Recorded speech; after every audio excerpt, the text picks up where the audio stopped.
Hey everybody, this is Patrick from Workhands again, and I've got Eric Steve here with me, an apprentice at Hawkeye Community College. Um, as we do on all of these calls, Eric, we're going to go through and talk a little bit about, hey, what can we do to make apprenticeship simpler across the board? This can be, things you experience on the job, in the classroom, online. But I'd love to first just give us some perspective, give us some background on yourself. Like, how did you get into an apprenticeship? Tell us what apprenticeship you're in and kind of how far along you are at this point. Uh, I'm Eric. I'm a level two apprentice. I've been around plumbing pretty much my whole life. My grandpa was a plumber. My dad, his brother were plumbers. My brother's also a plumber, and um, basically just got into the trade that way and I'm apprenticing right now so that way I can get my licenses and I have a general knowledge of everything, so it's going pretty well. Um, with some of the feedback or yeah, base How did feedback. you, sorry, just one question before you go on. How did you go from, like, you grew up around the field, right? Yes. How did you actually find the apprenticeship itself? Were you like connected, like people you knew who knew about the apprenticeship? Did you have to apply to a specific employer? Would love to know a bit more about that part. Okay. Yeah. So I had to research where I could actually do it online because it's changed a lot since my brother and dad have been in the programs. Um, my dad was in the program in the 70s, and then my brother or early middle 2000s, basically.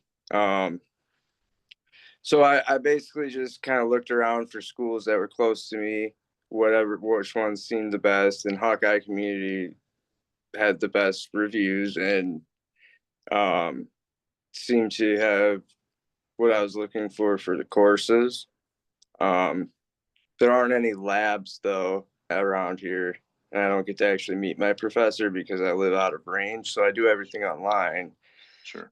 and so I can't really ask questions of them. But I've been around long enough, and my dad's actually been a master plumber since '91 and been in the field for over 55 years. So I kind of ask a lot of questions from him. He's been around with a lot of different stuff, which is good.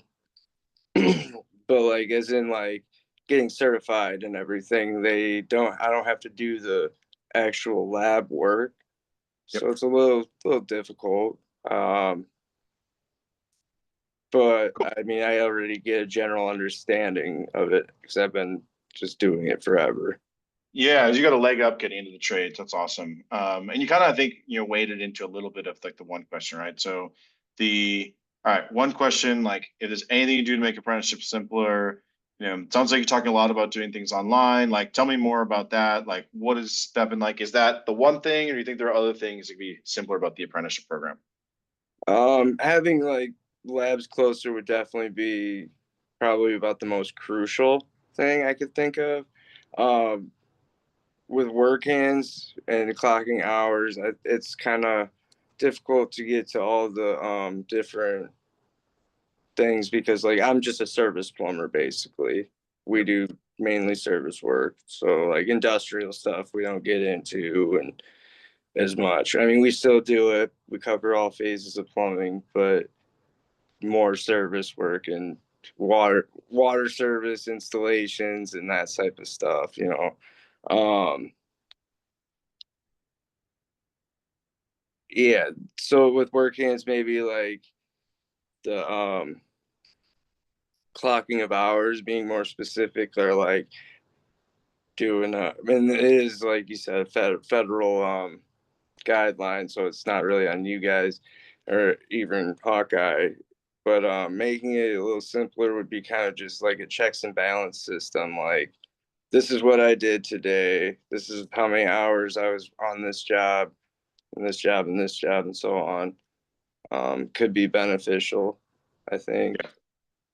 Oh, that's great. Like I said before this call, I think there's a lot of apprentices who run into the same thing where you're kind of given this set number of hours you have to hit in different categories. You may or may not hit them, and then it's unclear what you should do, what we should do, what the college should do if you're with an employer who maybe doesn't necessarily do that type of work. So I think more clarity and like flexibility built in, certainly be able to do things more hands-on, in labs, I think is a fantastic bit of feedback. I think there's a whole bunch of stuff that went online after the pandemic, but maybe in some ways too far, and so how do you make sure you Right. still have that in-person element or at least an in-person relationship with the person who's teaching your class as well. Right.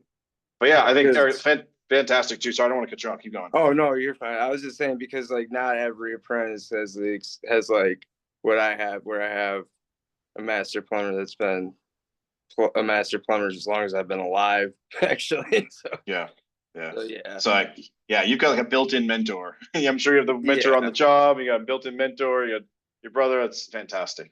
yeah. But So not Eric, everybody gets that though. So I think that totally the labs would be more beneficial.